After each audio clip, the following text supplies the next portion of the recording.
Well, happy Wednesday, everybody. Um, Here's hoping you've had a great day. Mine was busy, but good. After I'm done here, I'll head outside to mow lawn. And it's been a couple of rainy days, so the lawn's been getting ahead of me. Um, Been kind of a strange day, too, with the arrest and charging of Chad Daybell in Idaho and discovery on his property of human remains.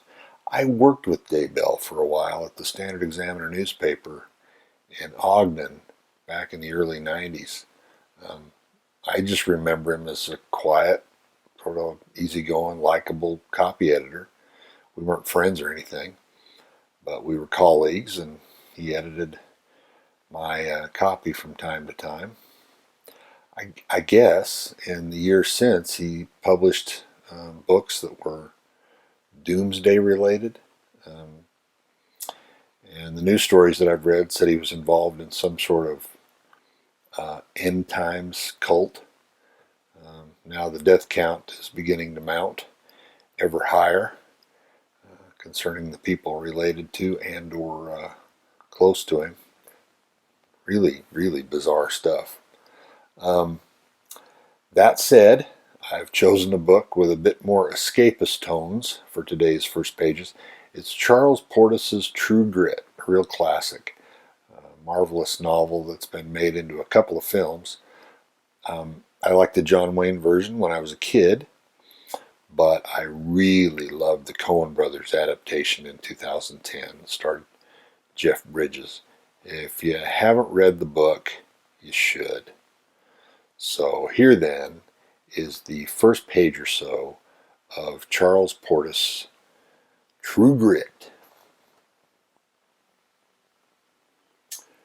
People do not give it credence that a 14-year-old girl could leave home and go off in the wintertime to avenge her father's blood, but it did not seem so strange then, although I will say it did not happen every day.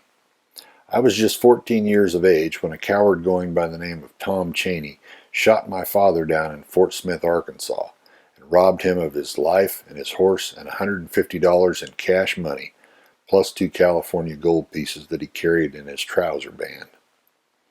Here's what happened. We had clear title to 480 acres of good bottomland on the south bank of the Arkansas River, not far from Dardanelle in Yell County, Arkansas. Tom Cheney was a tenant, but working for hire and not on shares. He turned up one day hungry and riding a gray horse that had a filthy blanket on his back and a rope halter instead of a bridle. Papa took pity on the fellow and gave him a job and a place to live. It was a cotton house made over into a little cabin. It had a good roof. Tom Cheney said he was from Louisiana. He was a short man with cruel features. I will tell more about his face later. He carried a Henry rifle. He was a bachelor about 25 years of age. In November, when the last of the cotton was sold, Papa took it in his head to go to Fort Smith to buy some ponies. He had heard that a stock trader there named Colonel Stonehill had bought a large parcel of cow ponies from Texas drovers on their way to Kansas and was now stuck with them. He was getting shed of them at bargain rates, as he did not want to feed them over the winter. People in Arkansas did not think much of Texas Mustang ponies. They were little and mean. They had never had anything but grass to eat and did not weigh over 800 pounds. Papa had an idea they would make good deer hunting ponies, being hardy and small and able to keep up with the dogs through the brush. He thought he would buy a small string of them, and if things worked out, he would breed and sell them for that purpose. His head was full of schemes. Anyway, it would be a cheap enough investment to start with, and we had a patch of winter oats and plenty of hay to see the ponies through till spring, when they could graze in our big north pasture and feed on greener and juicier clover than they ever saw in the Lone Star State. As I recollect, shelled corn was something under 15 cents a bushel then.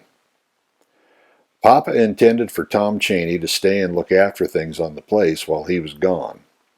But Cheney set up a fuss to go, and after a time he got the best of Papa's good nature. If Papa had a failing, it was his kindly disposition. People would use him. I did not get my mean streak from him. Frank Ross was the gentlest, most honorable man who ever lived. He had a common school education. He was a Cumberland Presbyterian and a Mason, and he fought with determination at the Battle of Elkhorn Tavern. But he was not wounded in that scrap, as Lucille Biggers Langford states in her Yell County Yesterdays.